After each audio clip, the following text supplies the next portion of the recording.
Hello, welcome to the tracklog videos that I'm going to do for 2026. This year, I want to have a theme of focusing on alternative ways to fly the milk run. The milk run is the local name for the Helvellyn Ridge, and it's been flown for many decades, started on hang gliders in the 80s and then onto paragliders in the 90s and so on. Normally, it's flown with a westerly wind, but I thought it would be interesting to look at all the other ways that it can be flown.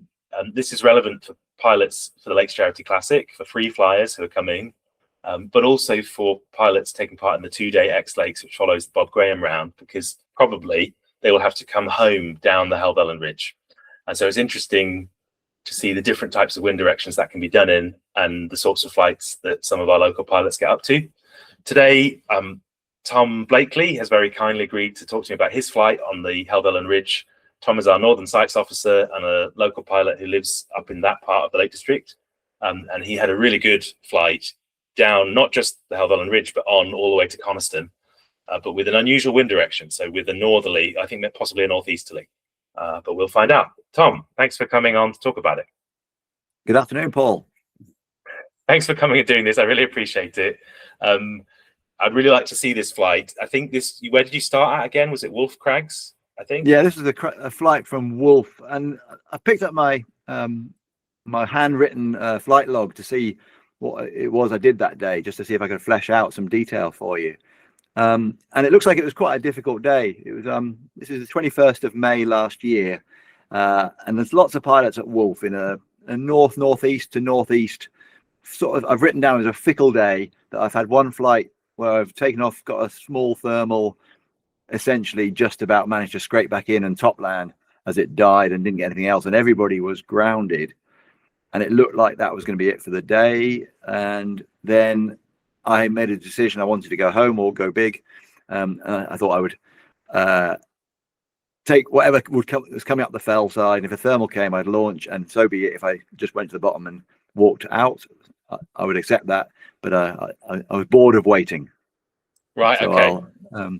If I share my screen, I'll show you a map. Yeah, it will just help as you're showing us the map. If you could also describe sort of the weather, like what was the cloud base, what were the conditions, what did the forecast look like? You'd obviously chosen to go to a site that took a northerly wind. Wolf is one of the few sites that we have, especially in the northern part of our area, that has will take a north or a slightly east of north.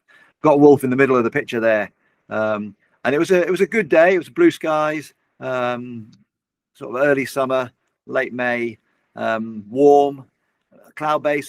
There was lots of blue sky with cumulus clouds going with the bases about 1,400 meters. I don't work in feet, so you'll have to do the conversion. You'll see Wolf there. It's the very end of the Helvellyn range, the northern end of the Helvellyn ridge line. So if I zoom out a little bit, we'll be able to see where it sits in the area. Oh, that's too far, sorry.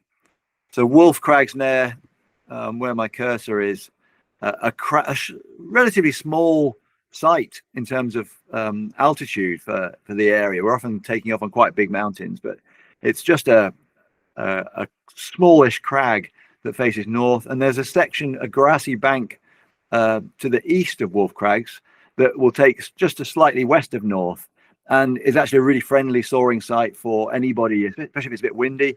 I recall going there with very few hours on the LCC coaching day, and having my best flight ever in wind that at the time felt too much to take off in. But sort of this grassy bank is a really lovely place to fly quite safely above the coach road there.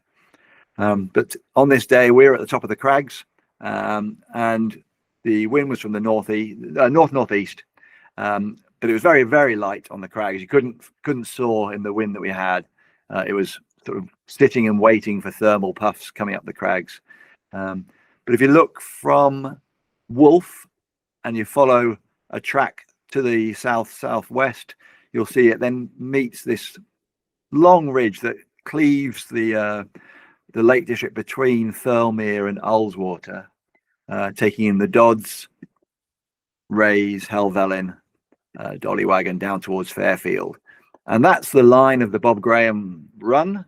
So if you were picking up the Bob Graham Peaks as a fell runner, you go from Clough Head here and tag each of these peaks along the ridge to Helvellyn, Dollywagon, and then down to Grisdale Tarn. So I was looking to fly, ideally, if I could get up.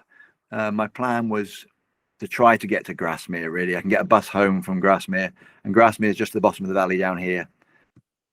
So here's the start of the track. It's straight into a thermal. I say there was nothing on the top, and I just took off into a hopeful thermal, and got a little bit of height gain straight away. But then it was quite difficult here to keep hold of this thermal. And you see I scratch around a bit above the crags looking to find it again, and then fortunately found it. You can see there's a bit of breeze on the hill a little higher. So once I found the thermal, I was climbing and also falling back behind the crags back towards Great Dodd, which is the first of the big peaks. And were you having to wait for other pilots? How many other pilots were in the air around you? Yeah, there was a pilot a couple of thermals ahead, actually, and there was my friend Charles was a thermal behind us, and I got to about here, got high, and sort of boated about at Cloud Base waiting for Charles, or just below Cloud Base. It was quite a lifty area, so I was waiting for Charles to join me in this area.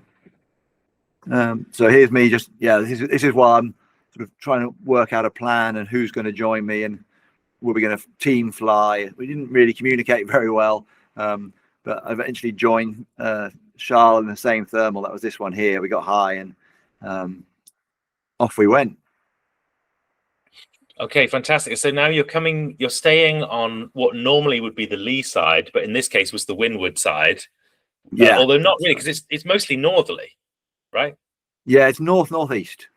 So the main ridge is north-south, but there are these spines you can see coming down to the east, that sort of will. But you're so high at this point; it's very safe. Yeah. There's not a lot of terrain effect with this. Yeah, no terrain. I'm way high here. You know, the peaks are at 850 to 900, and I know that I can sort of probably put down safely on these grassy flanks on the west side if I need to, rather than fall off into the Ullswater side where there's no transport back.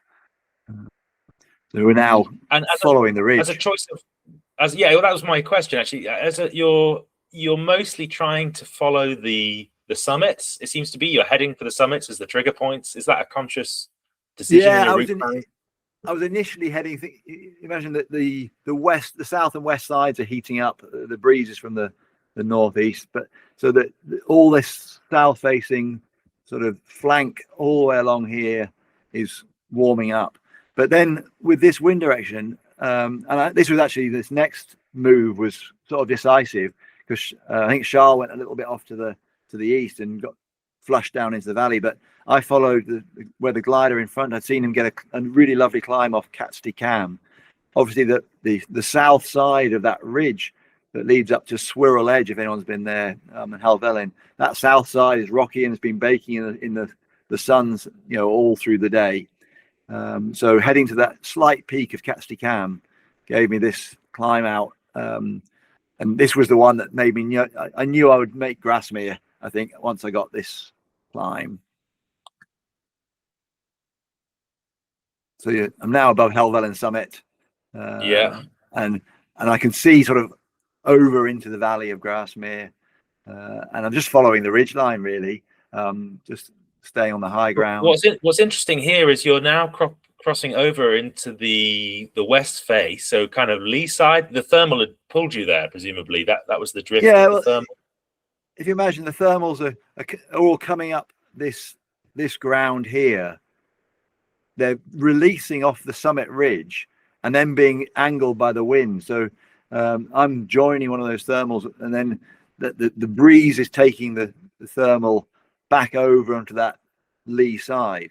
But I've always been I've never been down below the tops I've never been in the lee myself. The thermals are coming up from the lee side, but I'm joining them high above the ridge line. Does that make sense? Yes, it does. And you've stayed out of the sinkhole, or I always think of Grisdale Tarn as being a sinkhole. You're well above it, obviously, but you've chosen to head straight for Seat Sandal rather than Fairfield in this case.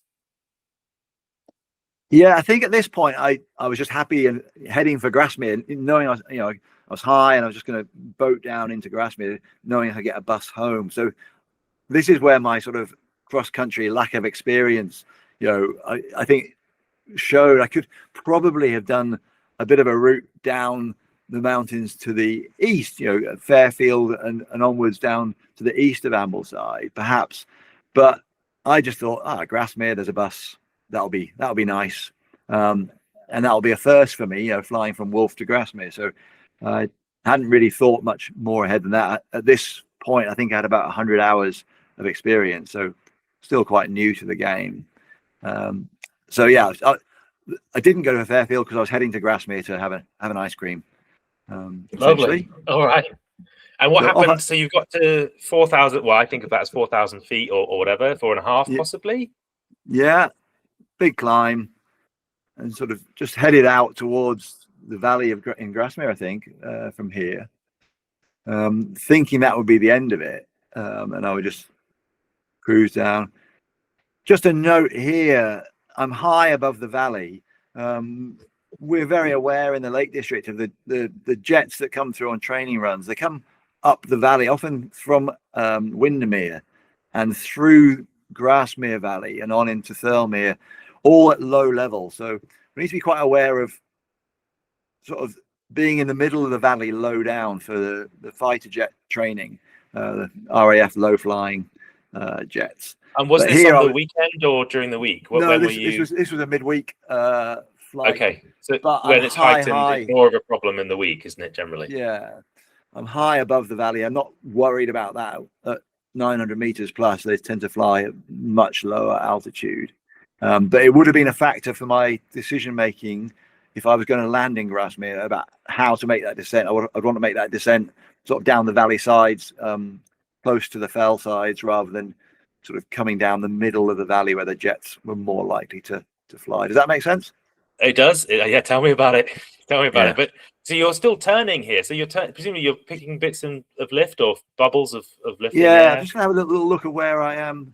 So I'm over Grasmere. So all this bowl of Grasmere, it's just sitting in the lee. It's a beautiful sunny day in May. There's no wind in the valley because the wind's in the northeast. It's all protected by that Helvellyn ridge. So this is just a nice cooking thermal generator. So I've come out over the valley thinking I might land, and actually gone straight into another thermal. It looks like. So I thought, quite high. And my wife works in Ambleside. She was at work, so I thought I might maybe go to Ambleside and get a lift home. At this point, you can see my track on the ground. I'm over Thirlmere, over Grasmere. And you're now thinking about Ambleside, presumably, for the reasons you've given. Oh, but you're climbing again. Wow. Okay. Yeah, so that's the climb over the Daffodil Hotel, back up to Cloud Base, or nearly to Cloud Base. And there I'm thinking, from here I can actually see Coniston. And I thought, that's somewhere I can get a bus from. There's a bus from Coniston to Ambleside. So at this point I thought, why don't I aim for Coniston? So that's that way. And that's a climb off Loughrig. Fantastic. But still super high, it was nowhere near Loughrig. And that's my last big climb. You see, the drift is not taking me towards Coniston, but the sort of somewhere in between. So I could have gone to Ambleside, could have gone to Coniston.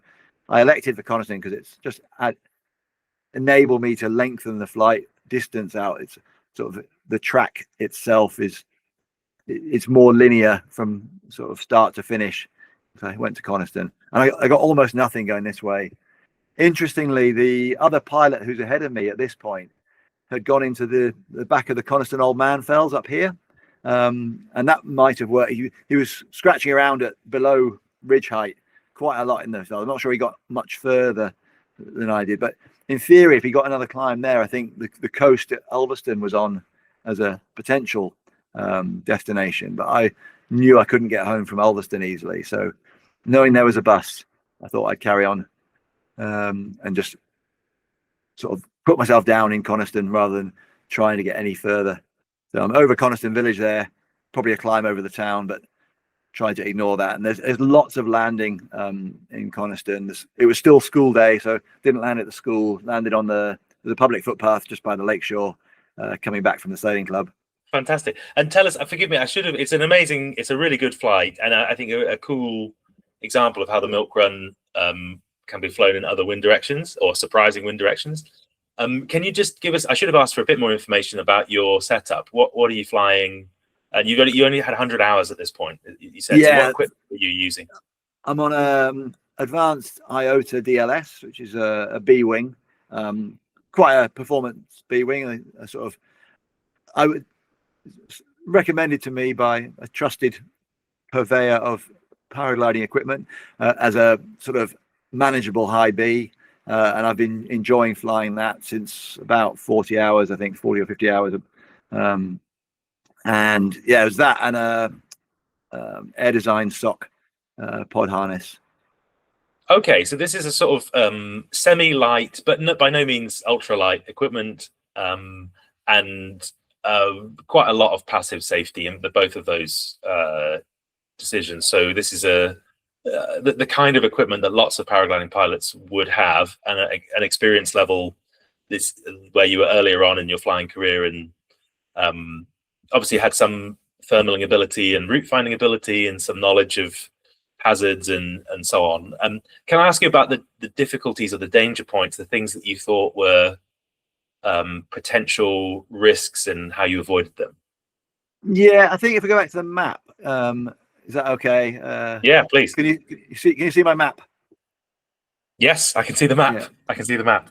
So you saw that at altitude, the northeast wind was quite breezy. The thermals were tipped over, angled away from the wind. And my concern really was lee side low on especially the spikier stuff. So the Catsley Cam, this area here where I got the climb, I would have really not wanted to have been low, near ridge height and coming into the bowls behind Catsley Cam or behind Striding Edge, because that northeast flow would have been spilling over those ridges that stick out or these spurs that stick out eastwards.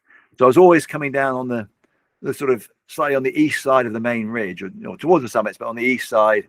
But I was really aware that I wouldn't want to be low on that sort of steep terrain with lots of sort of opportunities for rotor.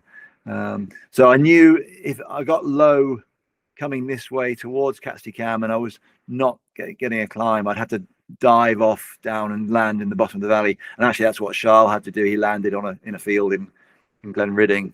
But I had loads and loads of height when I arrived at that. Probably the first of those crux points is this terrain around Helvellyn is all quite steep and rocky, and lots of spillover. So if people know it, like Swirl Edge to Catsley Cam, the wind would have been spilling over that steep ground into Red Tarn. So you wouldn't have wanted to be in the bowl at Red Tarn or in Nethermost Cove. You wanted to be high there. All of the terrain on the tops, pretty much, there's a big areas of sort of probably safe slope landing. As long as you get the right angle to the wind, there's big grassy areas with very little rocks. But the east side here is all pretty demanding, rocky, steep, spiky terrain. So those are the areas I wanted to avoid.